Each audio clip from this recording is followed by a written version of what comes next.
বন্ধুরা, আমরা এখন রয়েছি বগুড়ার নর্দাপাড়া বিশাল এই ফিলিং স্টেশনে।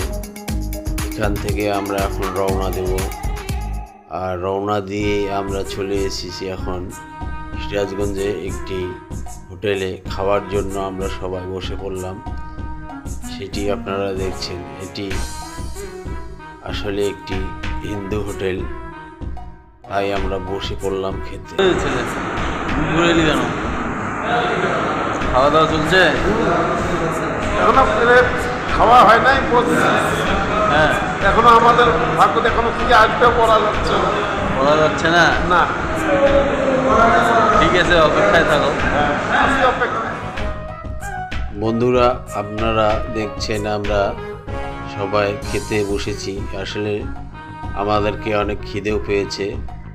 রাত বাজে 1:43, আর এখান থেকে আমরা রওনা দেব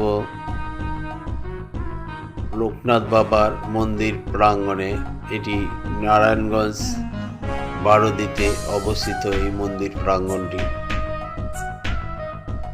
সকলেই আমরা খেতে বসে পড়েছি। গরম গরম পরোটা, আর সঙ্গে আছে সবজি, ডাল।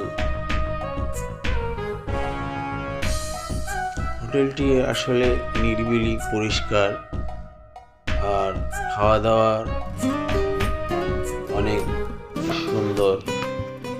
তাই তো সবাই আমরা খাচ্ছি মন ভরে। খাওয়া দাওয়া হচ্ছে?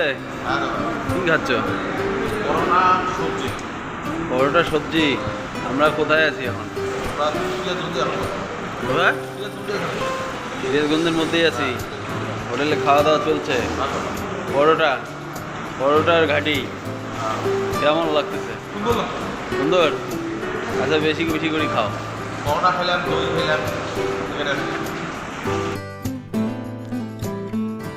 হোটেলটির নাম হচ্ছে লালন শাহী হোটেল। আপনারা এই হোটেলে এলে খেতে পাবেন সুন্দর খাবার। আসতে হবে, হ্যাঁ, এই হোটেলে আসতে হবে।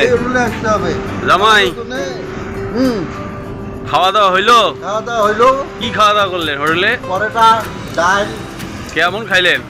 খুব ভালো খাইলাম, খুব শান্তি প্রিয়ভাবে খাইলাম।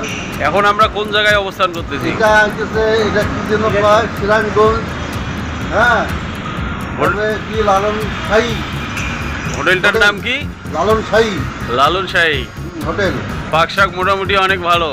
মোটামুটি ভালো, হিন্দু হোটেল। হ্যাঁ, খাইতে কোনো সংকোচ হইল না, খুব সহকারে খাইলাম। আপনারা যারা এরপরে যদি আমরা এই ঢাকায় যদি অবস্থান করি বা আসি, তাহলে এর পরিবর্তে আমরা এই হোটেলেই আমরা এবার লাঞ্চ করব। আপনারা যারা কখনো ঢাকা রওনা দেবেন, সিরাজগঞ্জে এসে এই হোটেলটিতে খাবেন। হ্যাঁ, হোটেলের পাক শাক অনেক সুন্দর, আর এটি একটি হিন্দু হোটেল। হ্যাঁ, অনেক ভালো। লাল শাহী না শাহী।